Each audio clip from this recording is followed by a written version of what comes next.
All right.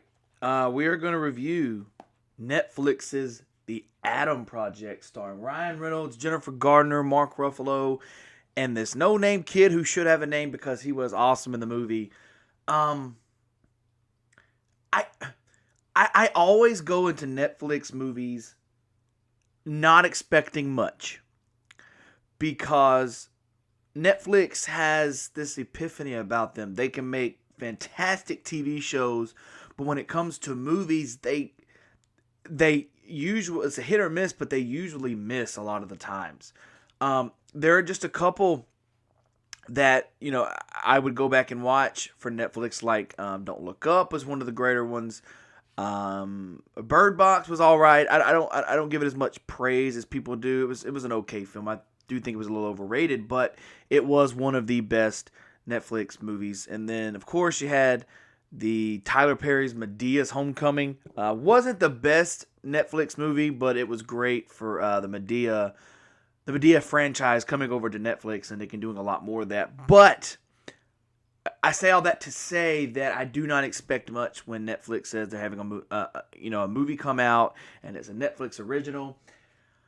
But I gotta say, this movie took me by surprise. It's not your average Ryan Reynolds comedy. Like, it is a comedy, but in some ways it's not a comedy.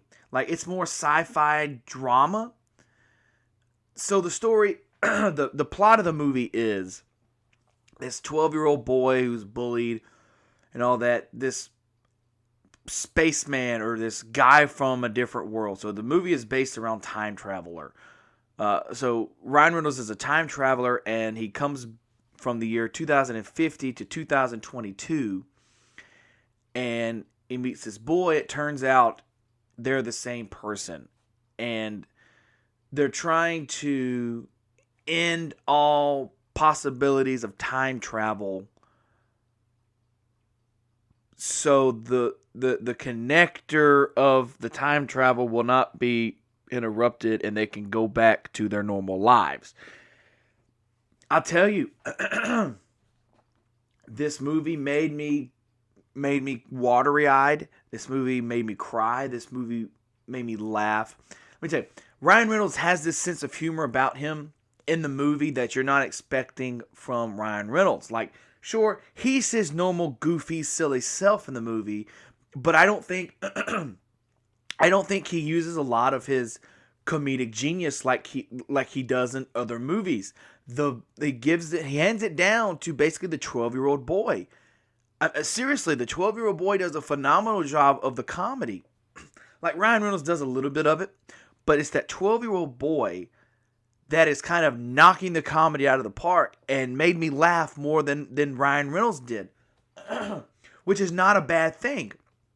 It was actually a great thing and a big flip to most Ryan Reynolds movies.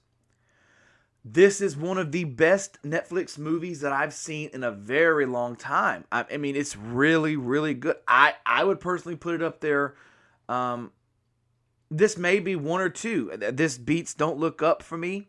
There were a couple of others that I liked, Netflix-wise, but this is probably top 3 or 4. I mean, this movie, it hits you in the feels. It gets you, it puts you on the edge of your seat. And the only flaw that I have, the only thing that I have, is the beginning of the movie. There's like a 15-minute window from the time it starts to 15 minutes in. It just goes too quickly, I feel. I feel that they edited it a little too much, and they should have spent a little bit more time on the 12-year-old boy at home getting bullied with his mother, Jennifer Garner, and how he deals with the death of his father, Mark Ruffalo. I feel that should have been more implicated in here, but they sped it up, and it was a little too much for me. A lot of people are going to like it because it just jumps into it, but I think for that little 15-minute stint, the first 15 minutes, it was just going very, very quickly. Very, very quickly. Other than that, the movie was great. I'm probably going to watch it again in the next couple of days because there's a couple of people here that want to watch it, so I'm definitely going to rewatch it with them. Time travel, I'm a nerd for that stuff. I don't necessarily know if it's true or not, but I just love the concept of time travel and like Back to the Future is one of my favorites. You know, of course you got the Avengers Endgame where they deal with time travel, but this one does it well. And it is now if you're not very familiar with time travel or science fiction, it can get a little confusing because I'm not the biggest science fiction nerd, but I did get a little confused in there and I had to Google a little bit of what it was, but I'm not making that a flaw because it's movies like that really make me pause the movie and actually think about what's happening in this movie and why am I, because if I didn't care about the movie, I wouldn't Google stuff to make it make sense. If it was just a bad movie, it would just be something that I would just forget about and not worry about Googling.